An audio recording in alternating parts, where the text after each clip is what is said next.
Okay, I think folks are mostly in the room. Welcome, everybody. Thanks for joining in tonight. My name's Liberty, and I'm a member of the Firestorm Collective. We're excited to host this community-organized panel discussion about weathering the stress of state repression. Firestorm's a 15-year-old radical bookstore owned and operated by a queer feminist collective in Southern Appalachia on the land of the Cherokee people. You can see a bunch of empty shelves behind me because we're actually in the process of moving. So if you come to visit us, you can see our new space. There's a lot going on, but we do have both in-person and online events that'll be taking place throughout the rest of the year. And if you're interested in that, I hope you'll follow us on social media or join our newsletter. But the event tonight is not actually one that we originally organized. Cindy Milstein, a close friend of the project, came to us and suggested a collaboration. And we're really excited to be able to host tonight because this is a really important conversation. Before I pass it off, I want to note that we are using Zoom's Q&A tool tonight. So if you want to ask a question at any point of the panelists, you can go ahead and type that out. The Q&A tool, I think, is located typically at the bottom of the screen. So you can dig around for that. And it is really nice when we hear from folks who are attending. So please don't hesitate. That's all I've got. I'm going to pass it off to Milstein. I know this is going to be a really valuable conversation, and I'm heartened to see so many people who have turned out for it tonight. Thanks, Liberty. I'm going to be brief too. I'm Cindy Milstein, and I originally asked Lyle, Mar, and Ash to do this webinar on cultivating resilience and care to weather the stress of state repression as part of my own ongoing solidarity efforts for Stop Cop City and defend the Wilani Forest and those facing state repression in the backlash to this inspiring movement. And Liberty kindly agreed and Firestorm to host it. So this is really a community effort and people that are friends and yeah, are really committed to politics of care. So I really want to thank Mar, Lyle, and Ash for agreeing to do this when I asked them, because I know that webinars are hard and awkward and strange oftentimes, but especially so given the intensity of the theme and the times. Sadly, Ash couldn't join us tonight, but we're thinking of you, Ash, and maybe you're even out there listening, so sending love and care. And happily, Siasen was able to join us at the last minute, so really honored to have three amazing folks tonight, and I want to thank all three of you for being here and express my gratitude. So Liberty had mentioned, I just want to reiterate, if you have questions, just type them in that Q&A function. The webinar format means that people don't have contact with each other, so you can't message each other. And just to keep in mind, Zoom is not a secure platform. So yeah, choose your words. And lastly, this webinar will be recorded, and we hope to make it available via some sort of password access later to folks who want to share it or listen again, or who couldn't make it tonight. So as we noted when we described this webinar, the goal of state repression is to divide and fragment movements, not only through heavy charges, police violence, and imprisonment, but the stress that's generated by them. It's a tactic meant to fuck with our heads, crushing us and our solidarity, and it often works. So this webinar is intended as just one offering among many that people are doing. It's been really, really powerful and beautiful to see the kind of flowering of care and solidarity of late toward what I like to see as self-organized harm reduction and collective care, where we offer each other emotional mutual aid as much as other forms of solidarity, and see it as something completely essential to our resistance, our organizing, our lives, and community self-defense. The goal is to make sure the state does not succeed, and but also that everyone comes out of these moments feeling more loved, more supported, and stronger. So I'm just really so honored to be sharing space and listening to the three folks who are here tonight. And I'm going to turn it over to them and let them use the time. We will not go for more than an hour and a half. And I'll let them tell you about themselves and share their stories and their wisdoms and their hearts. And the first person I'm going to turn it over to is Mar. Hello there. It's so good to see everybody, to be here in the space. Thank you so much for that incredible introduction, Liberty and Cindy. My name is Mar, and I identify or present as an undocumented anarchist who is also trans, who is also queer, and who also feverishly, I would say, believes in our collective future. I think these are big questions that we're asking, right? Like, how can we have resistance and care in our movements as we're facing state repression, especially because so often state repression, one of the ways that it targets us is not just with bullets, but it's with behavior. It's with a lot of coercion, and it's very insidious in the way that it convinces us that if we play along, we are somehow going to find our way to safety. It's really, really strange. I think for me as an immigrant, that's something that I was taught from the time that I was little, was if you play along, if you play the part, like eventually you'll aspire, you'll become an American. And over the years, you know, not only did I come to realize that none of that is true, but also that I don't really want to be an American, or I don't want to be a part of the system. To be a part of the system is to be a part of the problem, right? And then it for me, like talking openly about like, well, what is the system and why is it trying to like, what does it mean to become a part of it? I think it's also like key for us to have conversations about folks that are already outside of that system, right? I'm also a formerly unhoused person. I was homeless for my late teen years into my early 20s. And even to this day, continue to struggle with housing insecurity. I'm consistently like trying to, I'm living paycheck to paycheck, consistently trying to think like, when will I pay my rent? I've moved multiple times over the last few years, just really, really trying to figure this out. And when I was living on the streets, I think a lot of the things that I learned from other folks that were living on the streets were how to take care of each other, how to watch out for each other, and how to never, never, never snitch, and always, always, always have each other's back. I think that a lot of the things that are now popular in our networks and our common speak and leftist spaces, when we talk about like things like mutual aid, when we talk about things like direct action, these are actually like things that have already been said and have already been modeled by so many communities that have been doing these things actually for a very, very long time. I know I can personally speak for my community. I was born in Peru. My family is from the Amazonian rainforest and the Andes Mountains. And I was taught from when I was little that there is plant medicine all around us, that there is a fountain of wealth that can be found in community. And that when you need, when you're in a bind, the people that are really going to bail you out and that are going to come through are going to be your community, your family. Autonomous communities have manifested themselves all across south of the border. And I know that there are many places, but I'm specifically going to talk about south of the border because that's where I come from.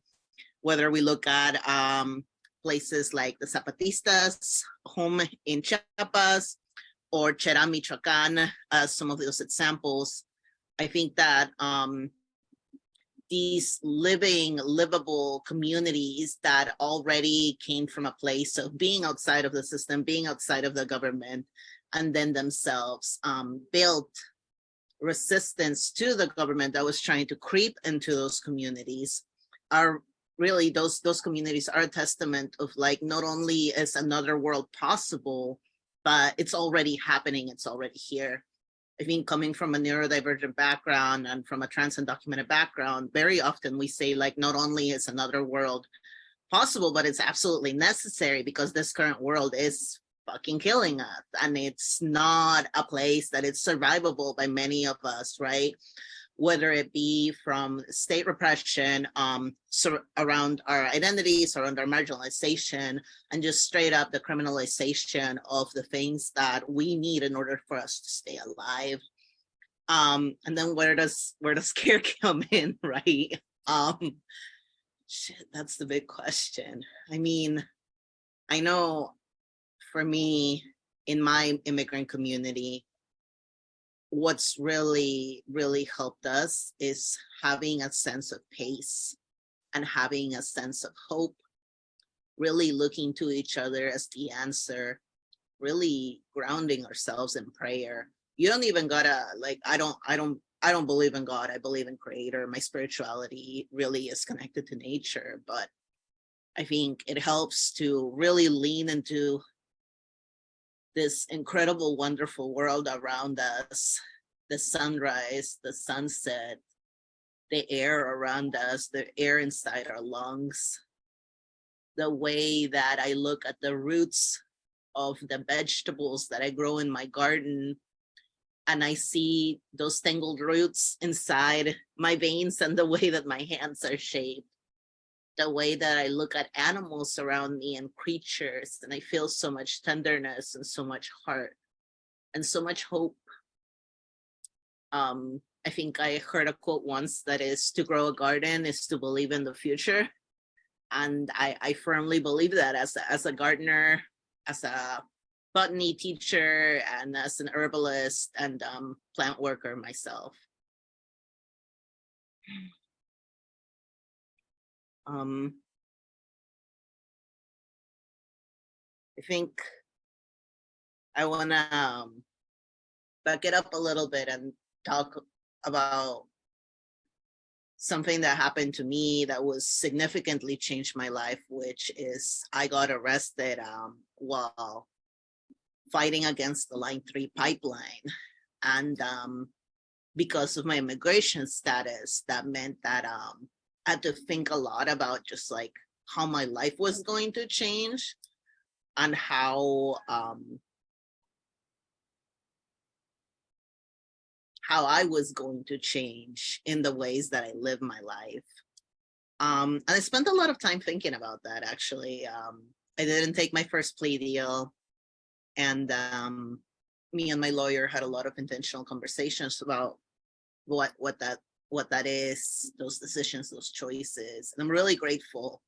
I'm so grateful, because when I got out of jail, all of my friends were there, very, very sweetly just holding space for me. Anytime I had a court date, there was always someone checking in on me, making sure that I was okay. My partner, my husband, my friends, my family, everybody was just so kind and careful with me as I navigated some very scary choices. And I think when we talk about like what is direct action, and we talk about like building affinity groups, I feel like sometimes that gets really, really rushed. Because it really is such a long-term thing, building that trust and that care and that love and that support, that it's so reciprocal, right? It's so kind. This web of care that we weave across each other, it's literally us throwing each other back and forth these tangled webs, and somehow sorting through these roots and creating that net. I think when I envision it, I really do envision like us sending the same Venmo, the same $20 on Venmo back and forth to each other, us checking in on each other and just making sure that we're okay, and that we're eating, that we're drinking water. And I feel so grateful and so cared for that I had a lot of people that have and continue to check in on me. Out of that grief, I started focusing more into herbal care than ever. And I actually made a bunch of salves that I travel around with. And on the salves, it says, with love for water protectors and land defenders. I think I've been thinking about this a lot. Like, why did I do that? And I think I wanted to give people something that I had made with my very own hands and that I felt immensely like excited about. And I think that I did it because I was inspired by all of the other incredible frontline herbalists who have been taking care of us, who have gotten pepper sprayed at a protest or tear gassed by the fucking police, like, over the years. And we've all somehow like continued to find each other and take care of each other. I think taking care of each other also means taking breaks. When I first started taking classes to become a street medic, I remember thinking like, wow, street medics are like superheroes. And now over the years, I've noticed like street medics take breaks. And sometimes it's like a year-long break, a month-long break. You know, it's really like you take time and you take care, right?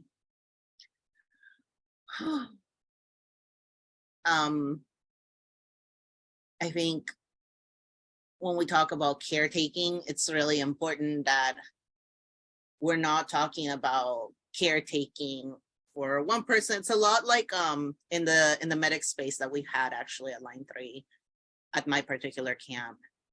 It's a lot like a school that where you also are teaching other fellow street medics, hey, here are examples of how to care for others in a very practical way, but also here are examples of how to care about each other and give a shit about each other and not just be here because somebody has a sprained ankle because they were running in the woods, but also being there because somebody has a sprained ankle and they probably feel really sad about it. I think it's so important for us to listen to each other, to listen to each other's communities and to understand that we're all coming from so many different places, from so many different identities with so many different backgrounds. And that none of this shit is going to be possible unless we're being really careful and taking all of those things into consideration. I'm really, really grateful to my ancestors, to my grandmother, to my auntie who taught me about herbal knowledge, and also to the people around me who continue to inspire me and also to challenge me to be a better caretaker and to really take this shit seriously, you know. I think a big part of patriarchy is like really like feminizing, womanizing like caretaker roles, when it's like, no, we should all be taking care of each other and we should all talk about like what does being a care, like what does building care into the way that we navigate community spaces look like.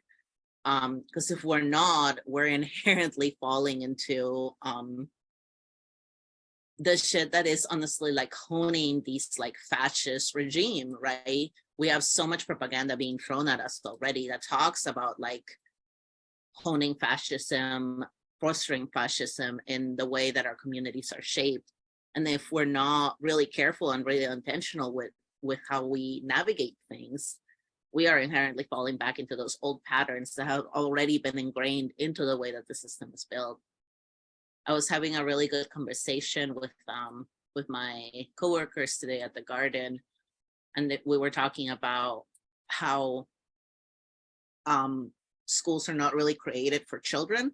Schools are created to like strip children of their humanity and to like just funnel them into whatever the fuck is next. And yeah, I think a lot about like what would a world where children actually have access to a space that fosters their creativity and their agency and their autonomy and actually listens to them and actually centers them. What would that look like? And then what would this like cared for adults look like what would those cared for children like grow into? I could go on and on about like caretaking in different frontline spaces and different environments, but that's, yeah, I think that's it for me. If you ever want to talk about gardening, harvesting, plant work, and caring a lot, especially from like a migrant indigenous perspective, please hit me up. I'll drop my contact info at the end. And yeah, I think that's it. Wow, Mar, thank you so much. That was really, really awesome. Hi, my name is Lyle. I am really glad to be here. Thank you to everyone who set it up and to everyone else that is here.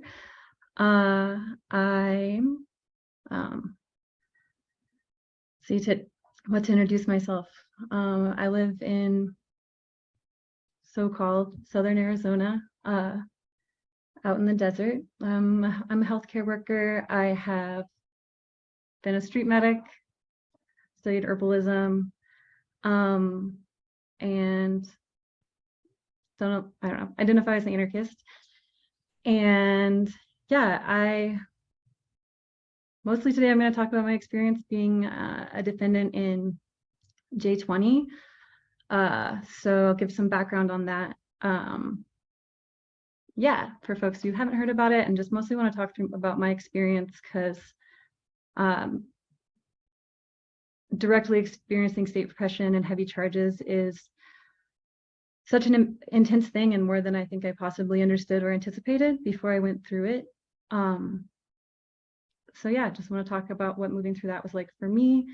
So grateful to people who are listening, and I hope that it's helpful. Take whatever you can from it or don't. Yeah, so just to give some background, on January 20th, 2017, when Trump was inaugurated, there was a enormous, many hundreds of persons strong anti-capitalist and anti-fascist march in DC as Trump was being inaugurated, and some windows got broken, some things got pretty hyped.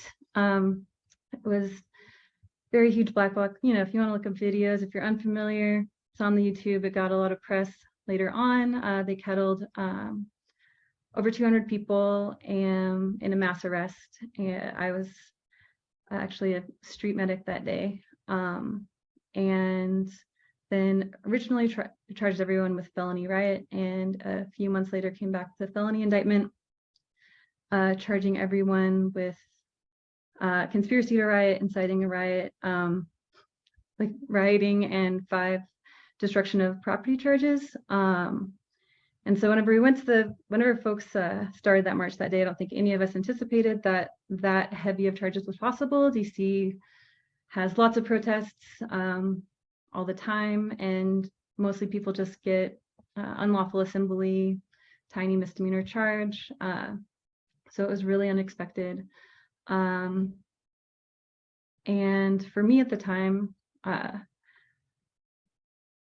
yeah, I had at that point in time been involved in anarchist movement work for about 10 years and had not, I mean, really it just kind of broke my brain. I think like the stress of it, I really fell apart in that time. Ultimately we won. I mean, there's a lot of details. I'm trying to keep it brief for the webinar.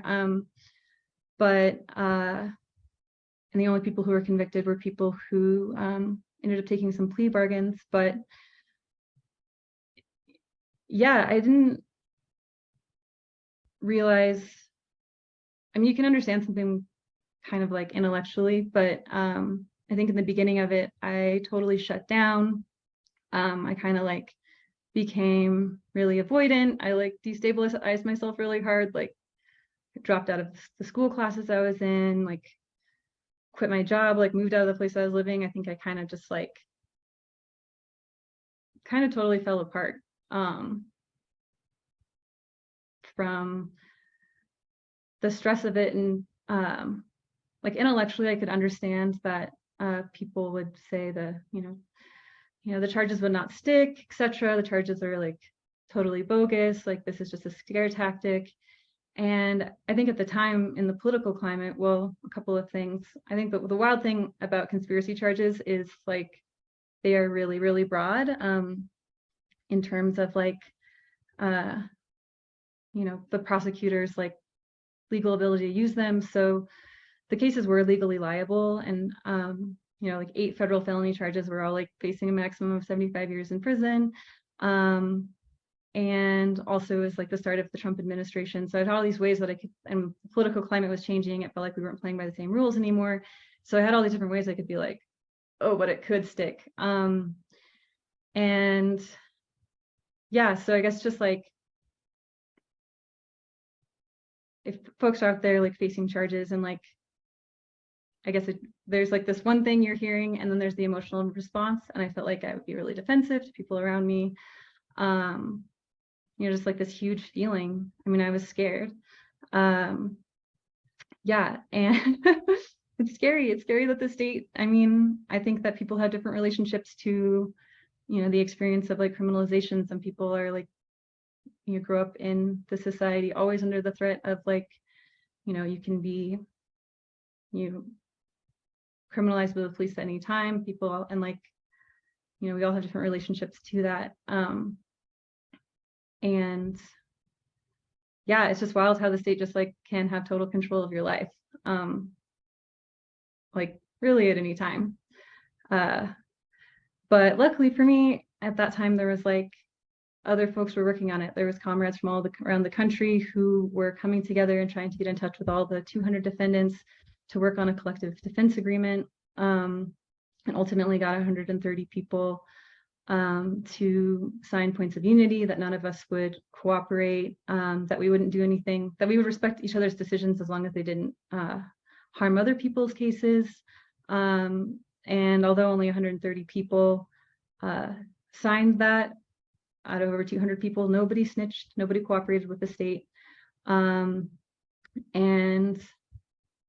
we really worked together. And I eventually got my shit together and finally, after a few months, started to really engage in the case. And I think that is actually what really started to turn stuff around for me, was learning as much as I could about the charges against me, connecting with people who'd been through it before and talking to them directly and hearing about their experience. I'm trying to share that with like all of you right now, but I also am really grateful there's people who had like individual conversations with me.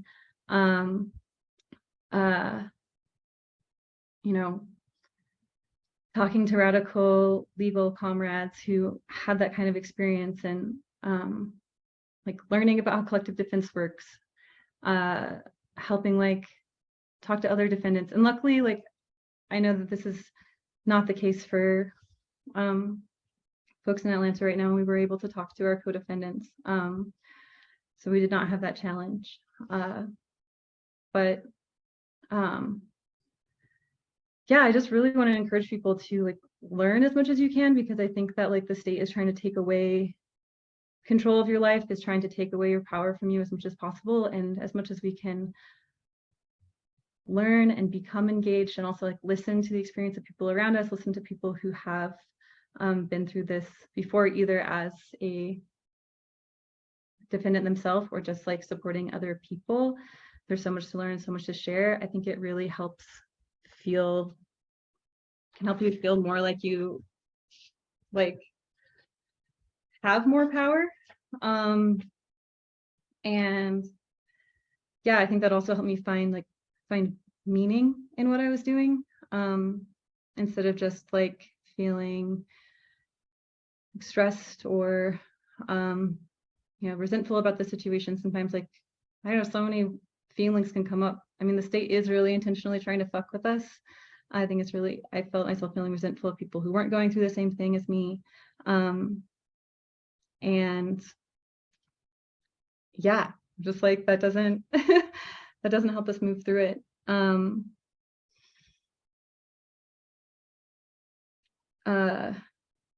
I think also what helped me was at some point in time, you know, talking about like building these long-term relationships and movement work, like looking at being involved in this, looking at facing charges or state repression, and kind of positioning myself to ask what, not only can I learn about my case to feel more empowered about it, you know, but also what can I learn from this as like a person working in social movements, trying to work in movements that are protecting the earth, movements that are like against like the capitalist death cult. Like, what can I learn from this to then be able to share in the future? Like, how can this like help strengthen me as like a member of the movement? And still like, you know, just, I mean, I think Mar mentioned a lot of things, and the workshop that happened a couple months ago that Nicole Rose put on had a lot of really awesome stuff about stress and the nervous system and like things to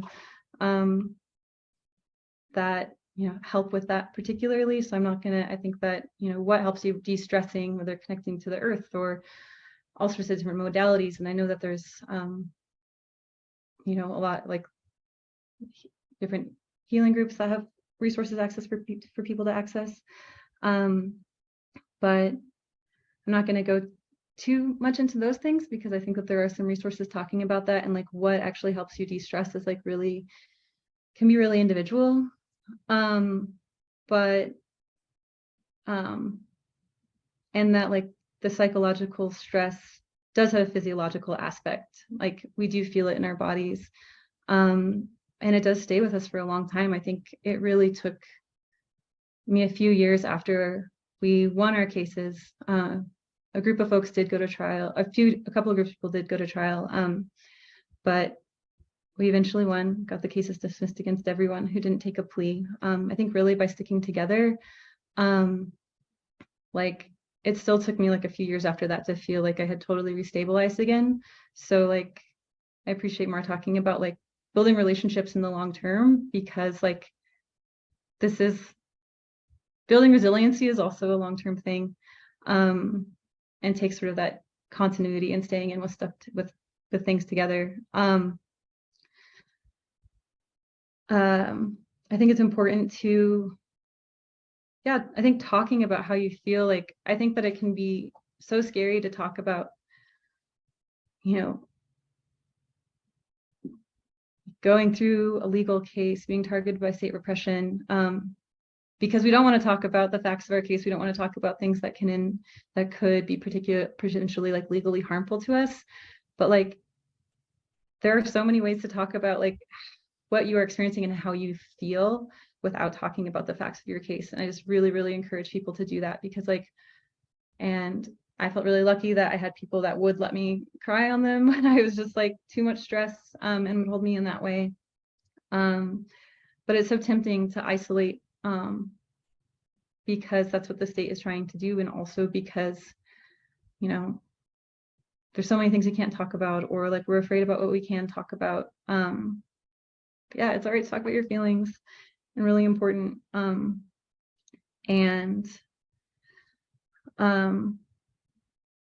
Yeah, and I know that this was part of the workshop description, but I think it's like really important to continuously like remind ourselves that like the state, or as like to me in that situation, I was like, the state is trying to fuck with me, like, and to remind ourselves like they are trying to fuck with us, like that is what they're doing, and just decide that we're not going to let them, like, and to really commit ourselves to like what we're fighting for, and like to know that like even if like the worst case scenario happens, like the movement, like our community, like those relationships continue. Yeah, and we continue on. So like, I don't know, they are trying to fuck with us and we can't let them. And I saw in J20 for sure, like a lot of people who like shut themselves out of social movements because of this, and like didn't come back in.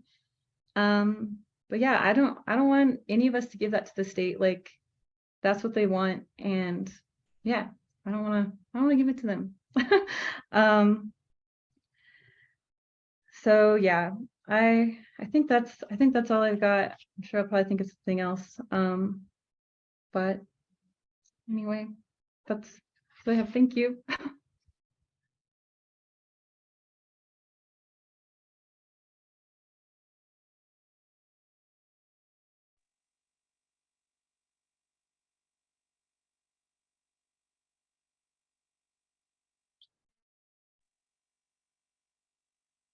Hello, Yat Air. Thank you so much, Lyle, for sharing all of the information and the knowledge that you have. And thank you also, Mad.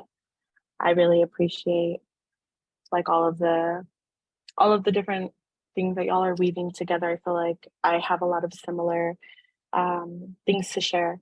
But that being said, I'm gonna go ahead and introduce myself. Yat A, She'e, Sihasin Nazba, Yanincha Torichin Nishle. Nakai Bashichin Nde Dashache Nakai Dashnale Akot Ego Nagwina Bahinishle. My name is Siasin. I use they them pronouns. I'm from Deneta, also known as the Navajo Nation. And I use they them pronouns. I am also a land defender and water protector, as my comrades have shared before. And I'm really grateful to be here because I think it's such an important conversation that we need to be having around what does care look like? What does it mean to build communities of resistance and resilience? But especially, how do we maintain that under state repression and under state violence?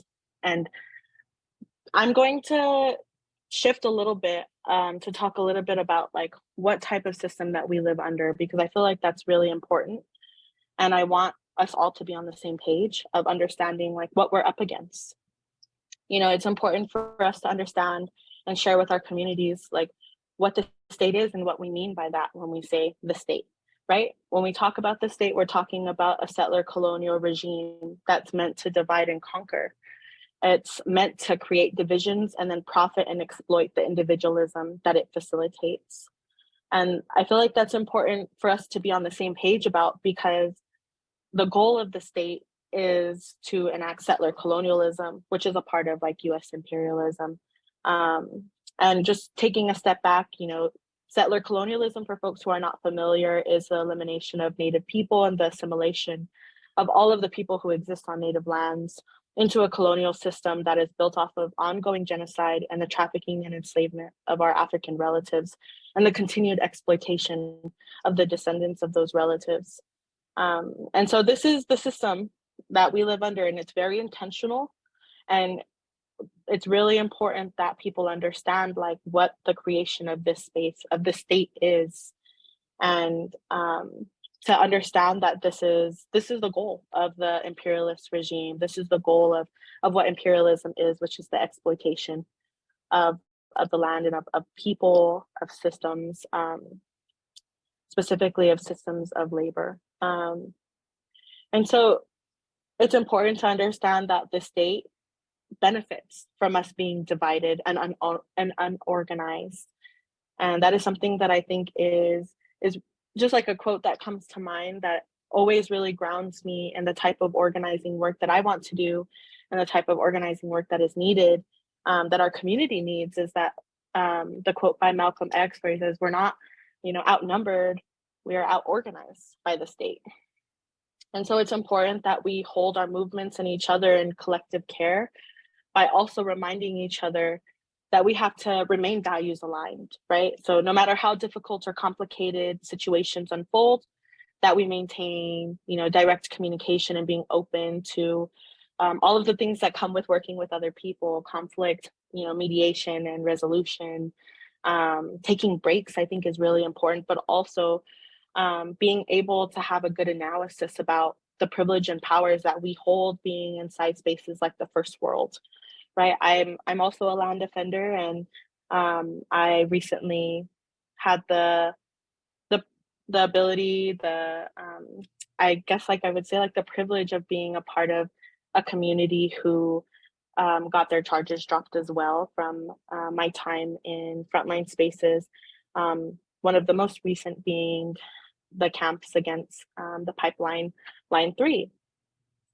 And in those spaces, it was really, really beautiful to see the way that folks had cultivated systems of care for one another, and the way that people had tried to ensure that we were all on the same page and people were safe. And even though there were moments when people didn't agree with each other and there was conflict, there was always space to talk about what is our common goal and how are we going to achieve it.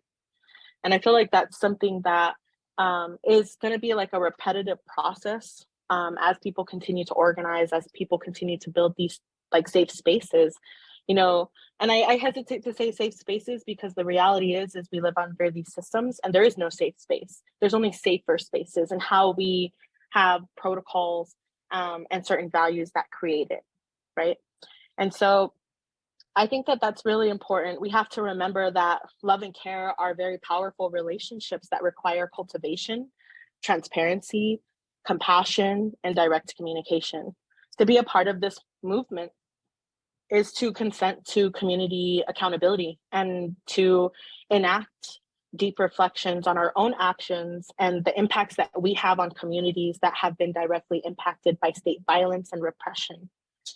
We have to be able to have hard conversations to be able to work on what solidarity looks like and what it doesn't between all of our communities, because that's something that I feel is really difficult, especially in the age of neoliberalism, where we're seeing, you know, ads and nonprofits co-op language like revolutionary and care and self-care and make it like a for-profit system, right? Like that's not the types of communities of care that I specifically am talking about.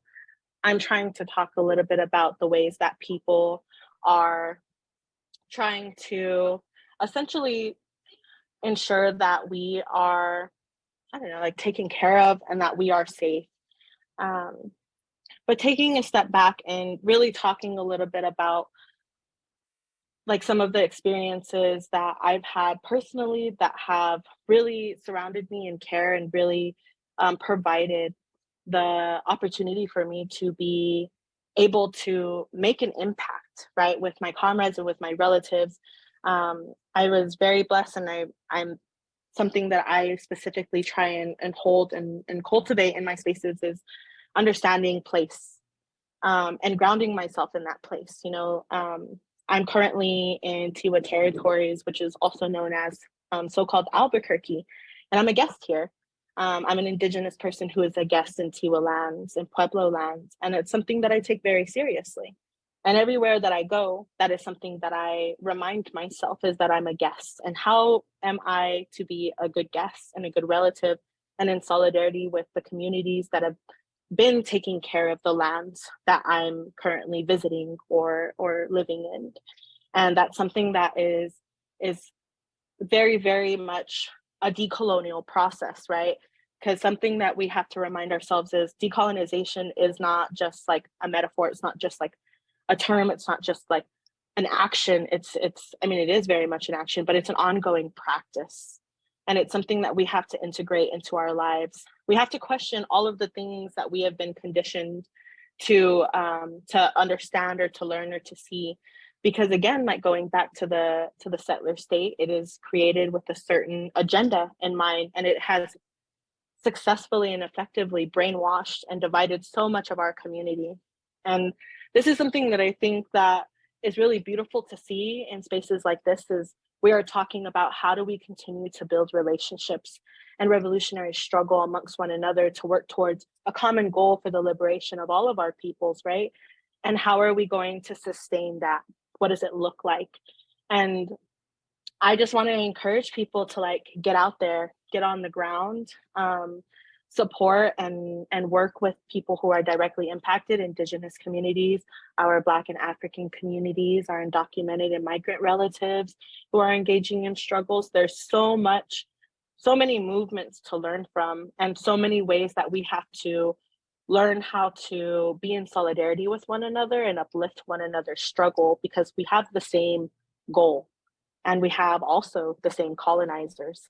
And so it's something that we have to continue to bring up into our communities, because again, like meeting our communities where they're at is absolutely essential, because materially as communities that struggle, whether it's with poverty or whether it's with racism or anti-Indianism, anti-Blackness, all of these different struggles that exist. Excuse me. It's important for us to understand, the complications that every individual walks with as we try and navigate this system. And so meeting people where they're at is absolutely important and essential, because materially, we are all just one paycheck away from being like on the streets or struggling, like so many relatives are around us. And it's really important for us to remember that. And even when people, are indoctrinated and brainwashed by the system, materially, we are all a part of the same community. And so what does it mean to actually build a consciousness, a political consciousness, and really prioritize political education and development in our communities? That's really hard work. And that's why it's called the struggle, And so I really want to encourage people to take a step in the direction of collective care and communal care that actually engages people around us who maybe we're not, necessarily in conversation with on a regular basis or at all. And really build those spaces where we're actually integrating and bringing in community, because that's how we are going to save ourselves. That is how we are going to, fight for our own liberation, is in the masses and together. Individualism is so intricate to the settler state and the way that the state functions. And even going to different movement spaces and the way that folks, individualize and idolize certain members of our community, that detracts from what it is that we are trying to build. We are trying to build a movement where there is no leaders, where we are all leaders, and that we are all working towards the liberation of ourselves and our communities. And so I feel like I really wanted to focus on, in my discussion, the analysis that really helps provide a foundation for why we need to advocate for spaces that are on the front lines, that are with communities that are directly impacted, that are centering practices and beliefs that are not Western systems, but actual systems that have been cultivated and practiced since time immemorial by Indigenous people and other marginalized communities and detribalized communities, our African communities. The solutions exist within our communities. And I personally identify as a Diné communist. I had the beautiful experience of being raised by elders and family who come from a place of struggle in the region of Black Mesa, which is an autonomous zone in Dineta, right? And so it's a space where we are able to actually practice our traditional practices, unlike a lot of other spaces that have been impacted by colonialism more heavily. And it's something that I've really learned so much about. And I've learned also that a lot of other frontliners and communities have come to my homelands and learned how to be in camp spaces and how to, cultivate relationships with community that don't create more divisions, that don't make it harder for community to plug into. Because that's the reality also, is as we plug into communities that are directly impacted by struggles, some of the other symptoms of what capitalism creates and what colonialism has created and indoctrinated us into thinking, it exists and it's alive and well. And that's also the struggle, is how do we start to chip away at that and rebuild relationships and cultivate relationships with community that is based on, values that we're aligned with. Those are things that I think about when I think about cultivating spaces of resistance and resilience. And I'm very, very grateful for all of the frontline relatives that I've been introduced to that have really supported me as I had, fought against my legal my charges from the state, which is another, form of repression. Is they're going to utilize every single tool that they can to shut us out and to silence us, or even to steal us away. And I think that's why it's so important for us to have affinity groups and to have values and a specific analysis that is aligned with anti-colonialism, anti-capitalism, anti-imperialism, class solidarity. Like these are important values to have as we engage with revolutionary struggle, because it's important to take away that we are essentially just carrying on the torch of the ancestors before us. We're really just moving the struggle on for generations after us to carry. And that's how we have to remember what we're doing and why we're doing, and the main goal for like what we're trying to build, because it's really easy to get sidetracked. It's really easy to get stuck in like the minutia of like the small individual conflicts, or like the struggles under capitalism that we have. And so I just want to ground us and remind us that like it is a struggle all around to exist under this system. And also there's a lot of privilege and power that we hold within the first world that so many relatives across the global South don't have. And also we have so much to learn from our relatives across the global South and Indigenous people globally, who, make up 5% of the population, but protect 80% of the Earth's biodiversity.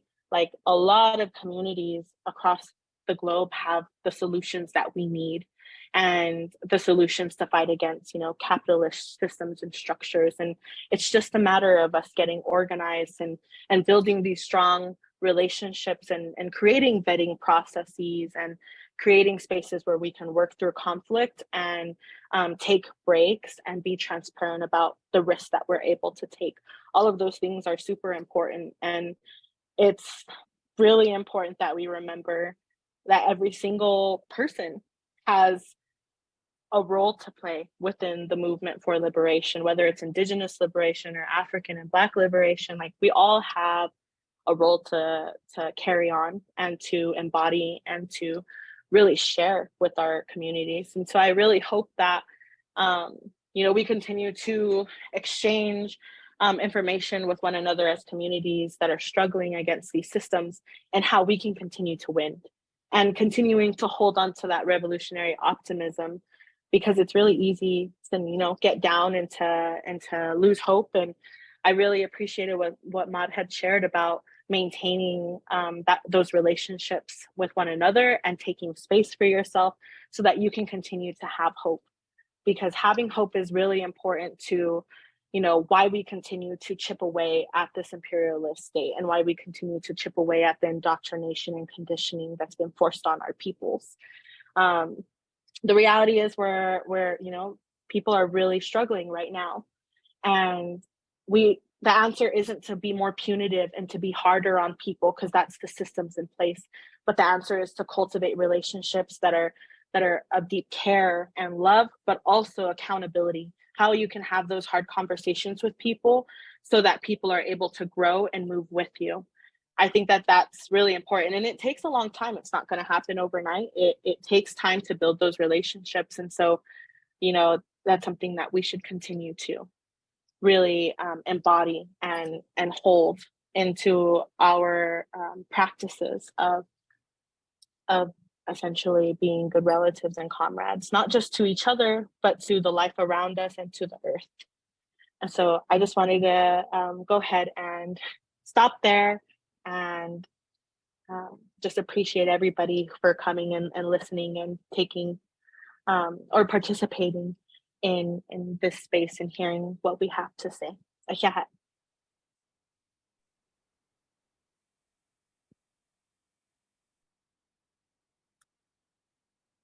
I'm just holding in my heart everything all of you said. It was, each of you offered such beautiful interventions. I'm really, again, grateful for all of you being willing to be here this evening. Mar had said at one point, another world is already here, and I feel that when you're speaking. And I want to just give you three just a few minutes to, if there's anything you want to say across to each other, maybe you could all turn your cameras on if you feel like it. And if there's anything you wanted to kind of say in response to anything you heard each other saying, for a few minutes, and then I can read off a question or two that's come in. And in the meantime, if folks have other questions or comments they want to type in the Q&A, feel free to do that.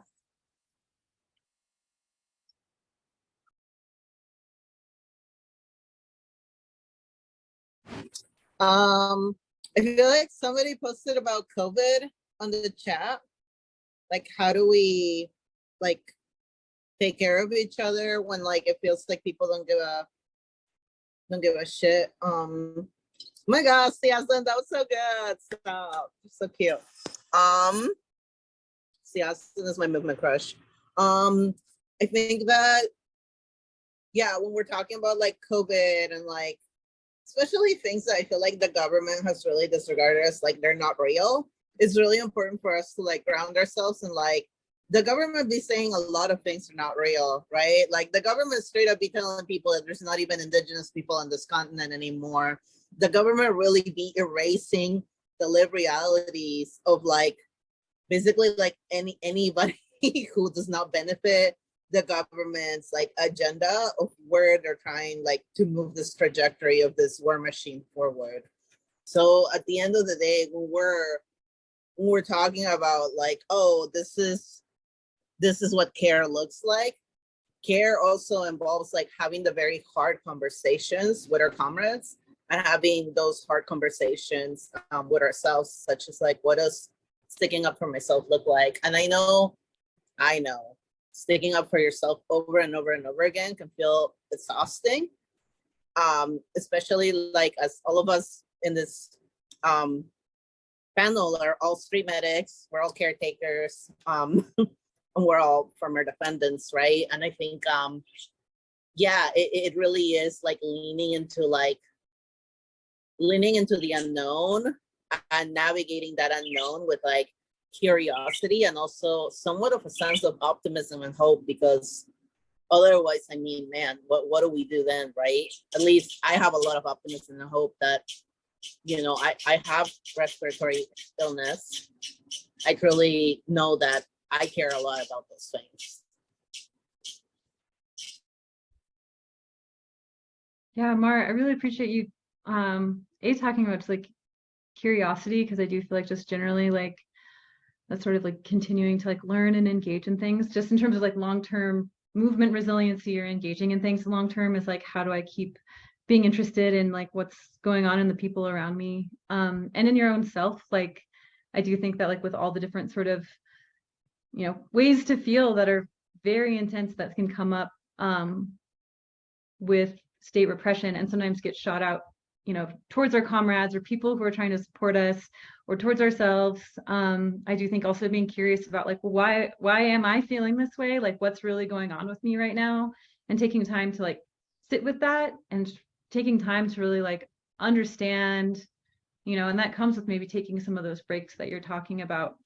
Like, and I know when you're facing a bunch of charges, it feels like, well, I can't take a break from having charges. And that's true, but also like, we can take a break from our phones or from like technology or from like engaging in the thing, like however we do that by like shutting some of the like, you know, hopefully like in a way that feels like we're also like supporting and nurturing ourselves or being nurtured by people around us, like just creating a break and allowing us to really look at what's happening. And I think a lot of times we can realize it's like, oh, this is like the state or it's all this other shit, or it's like it's not actually that I just like can't stand the people that are trying to help me.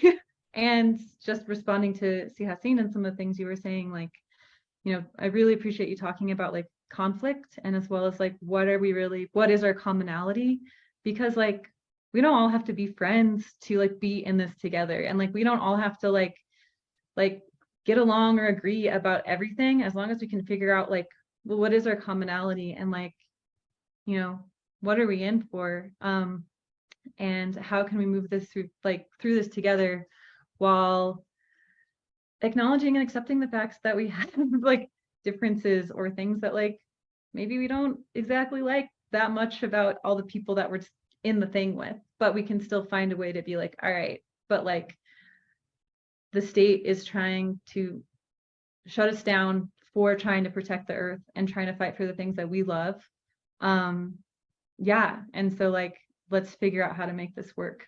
And just last thing is like responding to just really appreciating, Mar, how much you just bring in like talking about like, you know, connecting to the earth and our love for the plants and like vegetables. And like I think that it's so important to constantly you know, reorient to like what it is that we're fighting for. And like it can literally just be like a tree outside your window, or like just taking the time to be like, all right, all this stuff is like weighing on me so heavily, but I can like just sit with whatever tiny bit of the earth is like available to me and be like, this is okay. Like they're throwing all this shit at us. They're trying to fuck with us, but it's for this, and it's for like loving the things that are alive.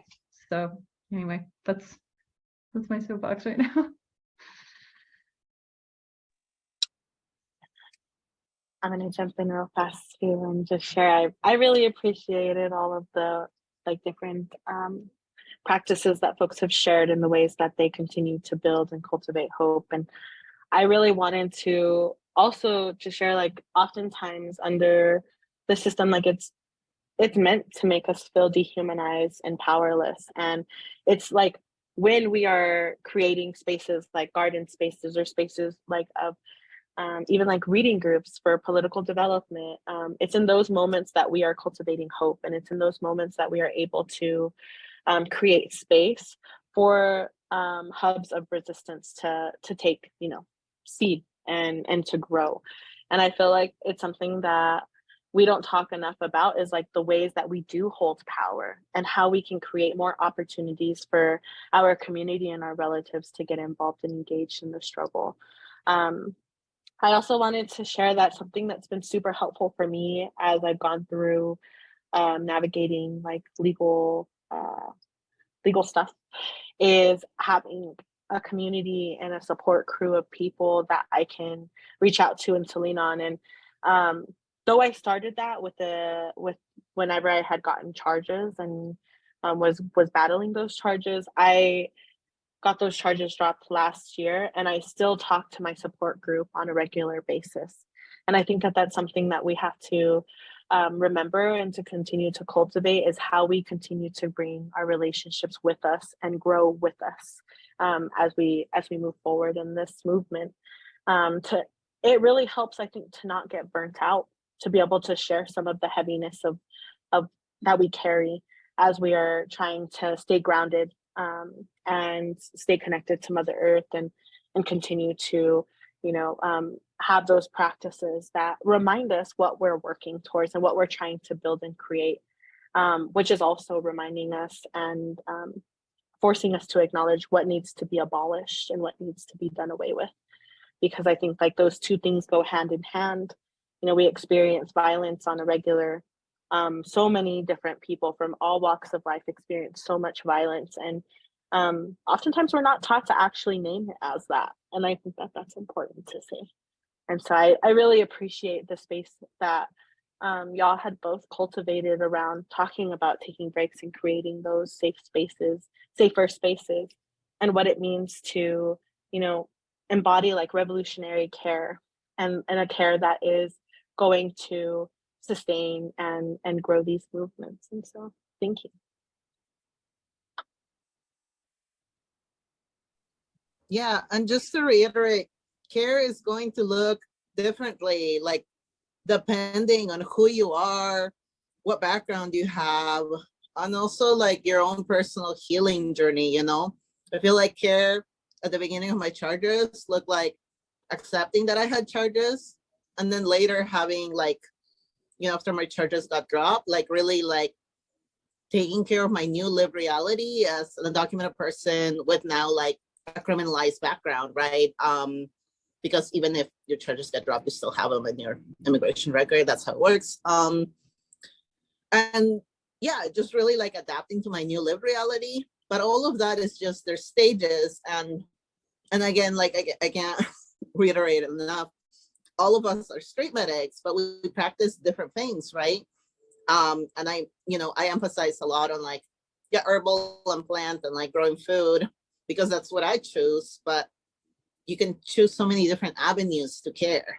Like at the end of the day, like care is a destination that you yourself and your community and your care pod, your supporters, your family, your friends are gonna know what that looks like. And I'm not gonna lie, some days care looks like detaching from it all, playing some video games, scrolling, eating a bunch of hot Cheetos, and that's cool too.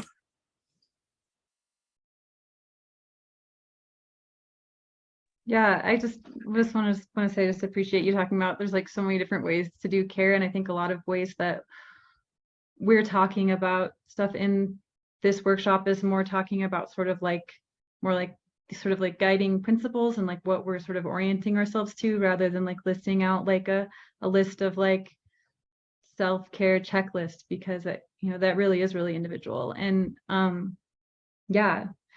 And one thing I guess I wanted to just mention is that in especially in really like politically targeted cases, and this isn't the truth for everyone, but a lot of times like the process itself is the punishment, like especially whenever they throw like really wild, ridiculous charges at people, like they're trying to punish people through the process. So like, don't, it's like, if get all the way to the end of the case and like it's the worst outcome, like get to that when you get there, but like don't let yourself be like just fully punished in the process. Like continue to like live life and like do what you love and find joy and connection with other people, because yeah, we're here right now. And just like there's a lot of talk about cultivating relationships, and just like I just feel like to have really solid movement relationships, it really does take a long time. And so it's so worth it to like continue to stay in things, to like figure out how to move through things with people, to figure out how to like brush off some like things that annoy us about people sometimes, instead of just like having so much rift with each other. Because over the long term, it's really awesome. So something I'm really grateful for in my life. So that's my last thing. Could I add one more thing just really fast?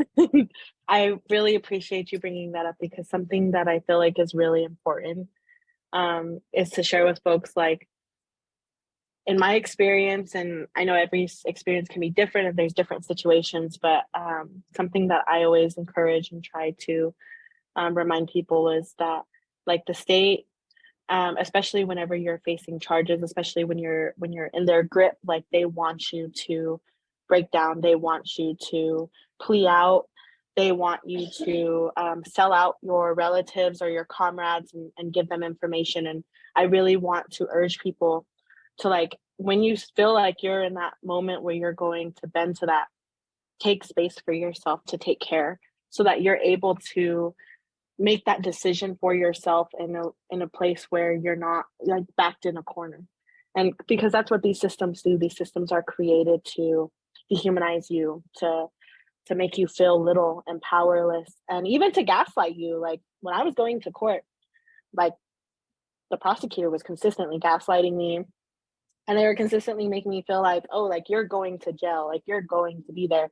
I mean, some of the jail folks were literally saying like, we'll see you soon, we'll see you when you come back, and that's like a tactic that they use. That's the tactic of repression. That's the tactic. I mean, they're colonizers, they're just big bullies. Like that is the goal. And so I just want to encourage folks to like really have some hope and faith in your comrades and in this process, especially if you move with like your people or with your community or with a affinity group of folks, and to trust one another.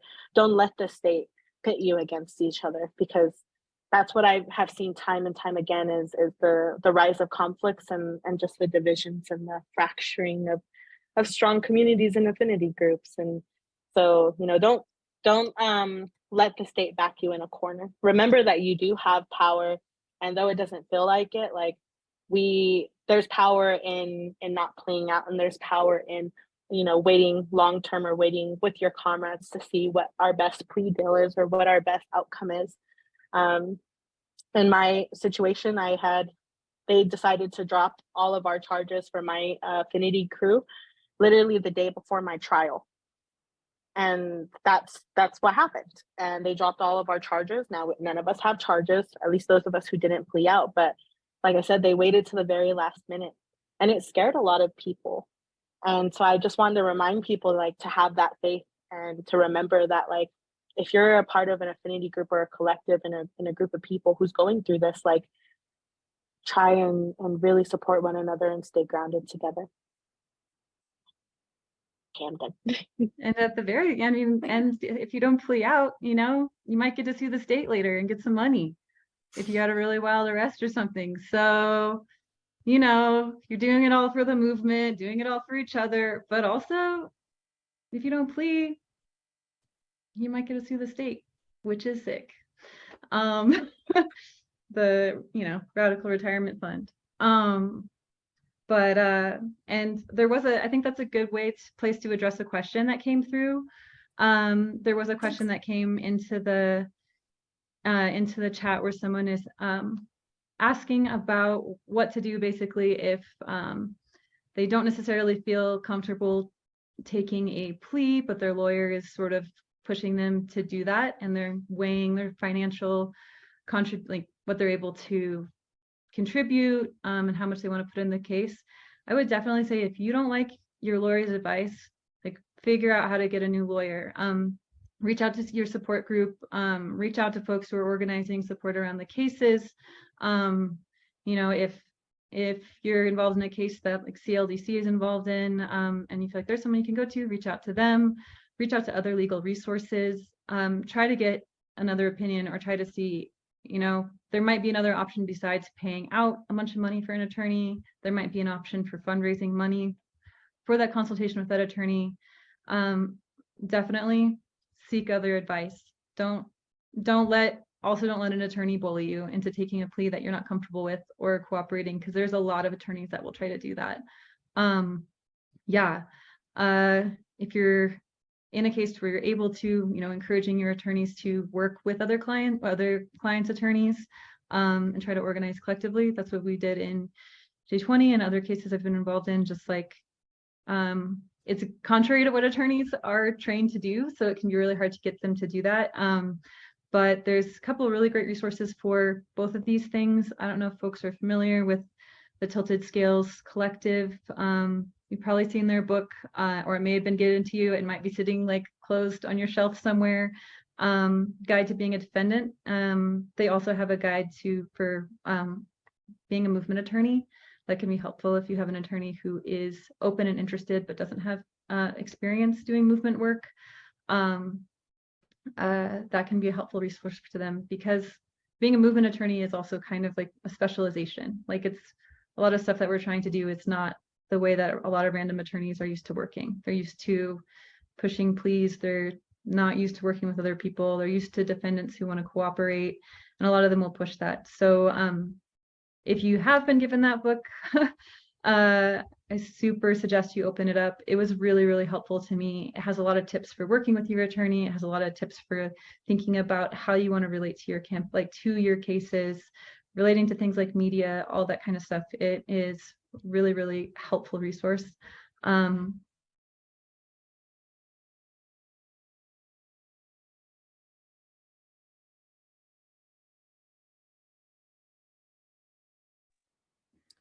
Lyle, I think you're frozen.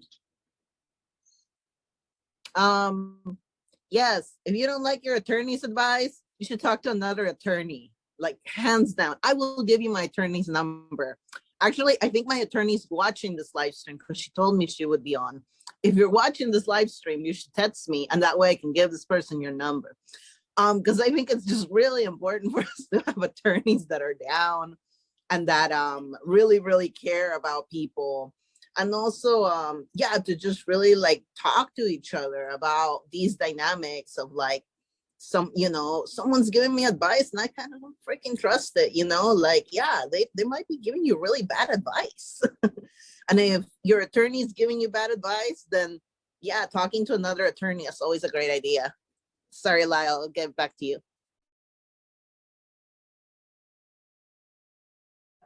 No, I got disconnected at some point in time. I don't know where. So, yeah.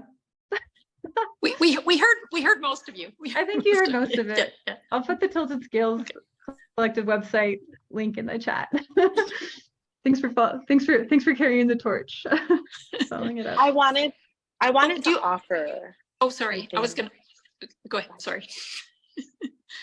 Sorry. I just wanted to offer that if you are also in a place where you can't get another attorney and you have to work with your attorney, which is, it's very rare that you have to do that, but sometimes that's, especially if there's a like not very many legal representation available. Something that has been helpful for me that I've seen folks do is, if you are a part of an affinity group of people and you're all looking at similar charges and you're all in communication with one another, because you can continue to have conversations with one another.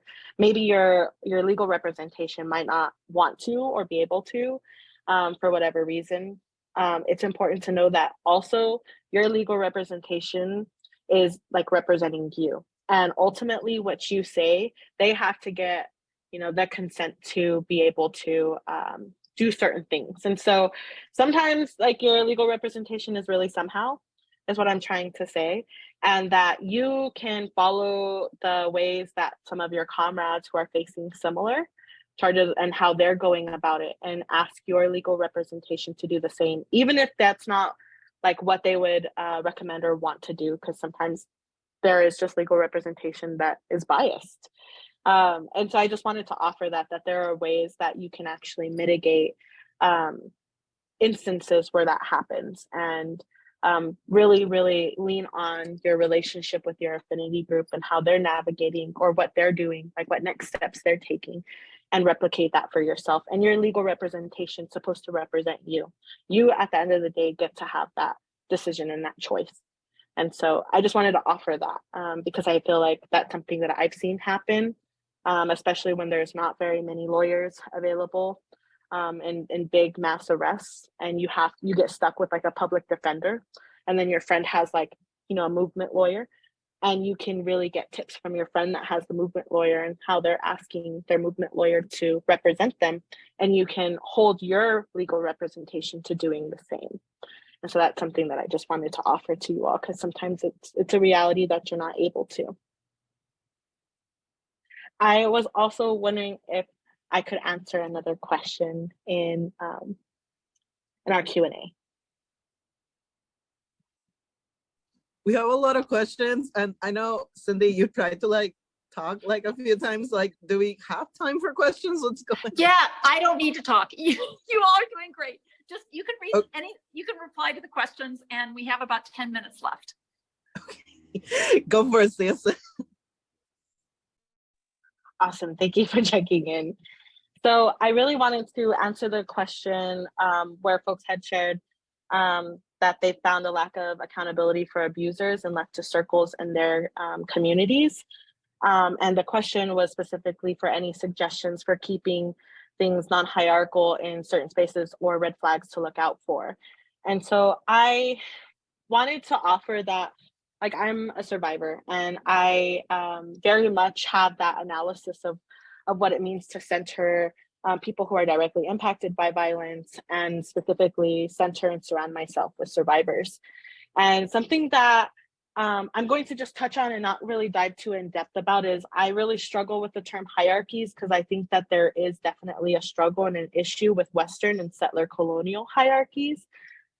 And that's like something that like needs to be unpacked and talked about, and that there is a difference in levels of hierarchies and or protocols that exist inside other like indigenous communities or other marginalized communities. And I want to acknowledge that difference, right? I hear a lot of folks talk about like non-hierarchical spaces, and I really struggle with that, because in my community, we do have a hierarchy, and that hierarchy works for us.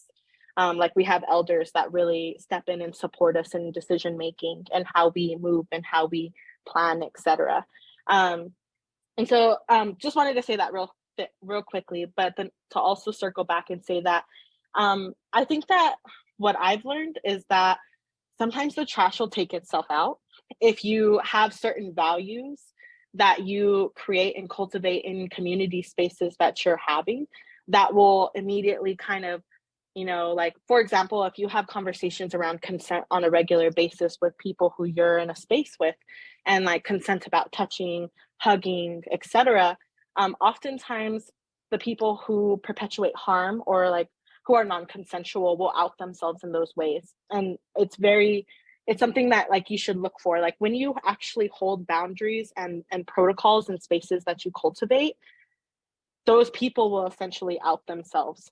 And I always like to encourage people to believe survivors and to really cultivate and create safer spaces where we are creating boundaries and creating certain values that directly confront like predators and abusers and the way that they move. So like, you know, conflict mediation processes within spaces, even within like comrade spaces, I think are really helpful for how you can point out abusers and also kind of push them out. Because to be honest, like I shared, like oftentimes the trash will take itself out whenever you're inside a community space and you're talking about these systems. I mean, you do have some people who are, you know, who will continue to be in those spaces. And I think as long as you continue to ensure that these certain values are respected and upheld in spaces that you're in, it really minimizes the amount of harm that that person can create. And the other thing too is like having an actual process for what happens when there are people who perpetuate harm. I think that that is also very important. You know, if you see somebody in the space or if you see something that happens, like if you have a grievance process, and I know that's very like nonprofit, but I've actually used it, like creating my own grievance process inside organization spaces that are aligned with like grassroots communities, where we are able to have a process where people articulate what harm was done, so that then there's like a little bit more additional support for being able to hold a predator or abuser accountable, almost like a paper trail. But it just depends with like the type of space you're cultivating. And so I just wanted to answer that. I think that, you know, sticking to certain values and ensuring that you practice them and that they're upheld in your spaces will help with creating a safer space that like if you're inside a space that's centering like survivors, oftentimes abusers and predators will not want to be in that space just initially. And I think that that's like ways that we can continue to create spaces that center survivors and really out predators.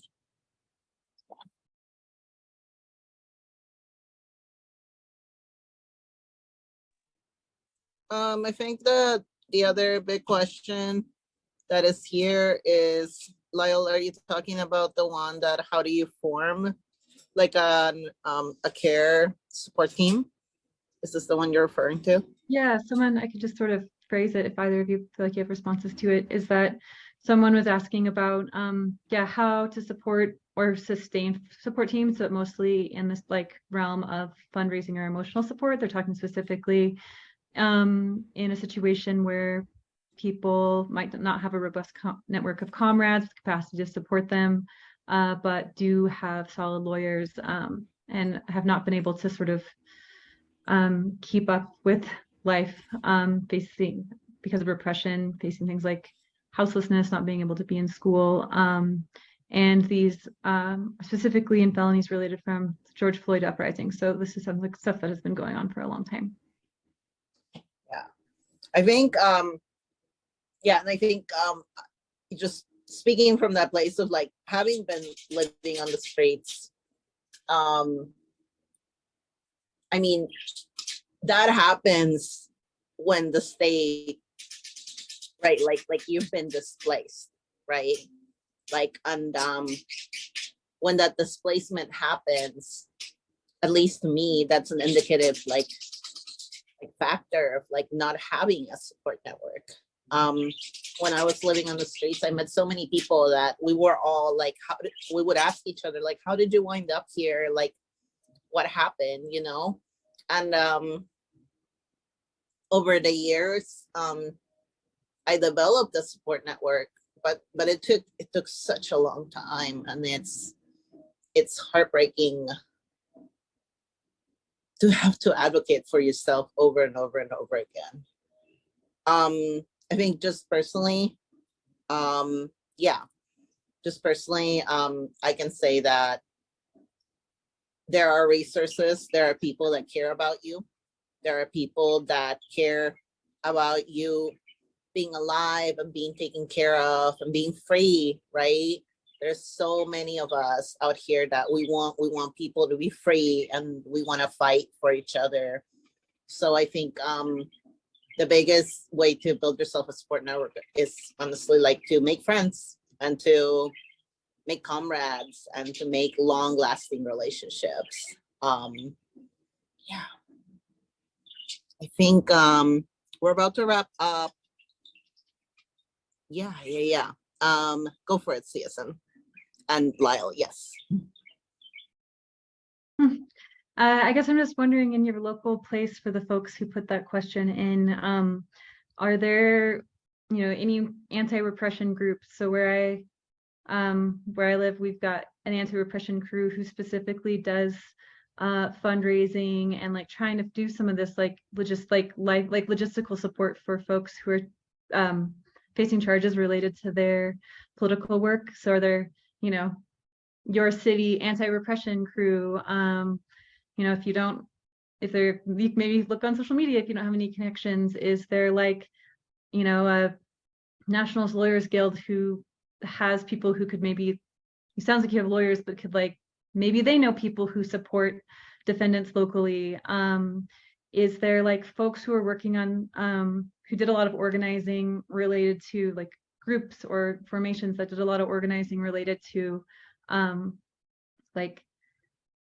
George Floyd uprising, or for other people, insert whatever your charges are related to here. Are there folks who did a lot of stuff for that who you can reach out to and be like, hey, or groups that you know about that are organizing and maybe you don't know them and you do need to build those relationships? Is there a community dinner or a community space where you can just go and be like, hey y'all, we've been going through this for 3 years and we need support? You probably are going to have to do some sort of local, if you don't already have the relationships, doing some local research and being what groups exist that are potential comrades, and have to do some of that relationship building and have to ask for help, which is hard. And people might not have capacity to give it, but I just really encourage you to ask for it. And especially to be hey, we're still, remember that really cool uprising that happened a few years ago? All the shit was on fire. People loved watching that. We're still dealing with charges from it. We need support. So yeah, I just encourage you to really reach out to what's available in your community. Actually, I was literally going to say exactly what Lyle had shared. I just want to further emphasize reaching out is really, really important. I also have experienced some of those experiences as well. And for me, I think the hardest part was learning how to be vulnerable and be able to share with people what I'm going through.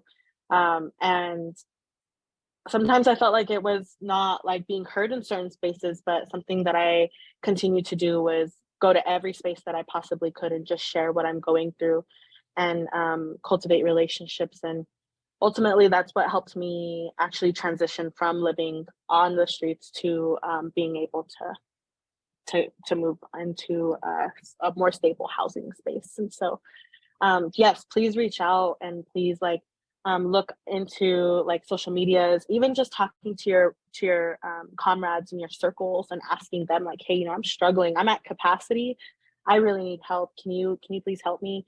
These are some of the things that I need help with. You don't have to do all of them, but if you could help me with one of them, I'd really appreciate it.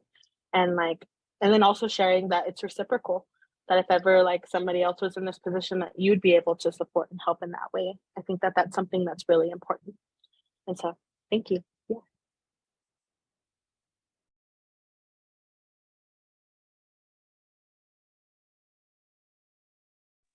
Okay, and I think we're gonna close it out with those last thoughts from all of us. Thank you so much to everyone for tuning in.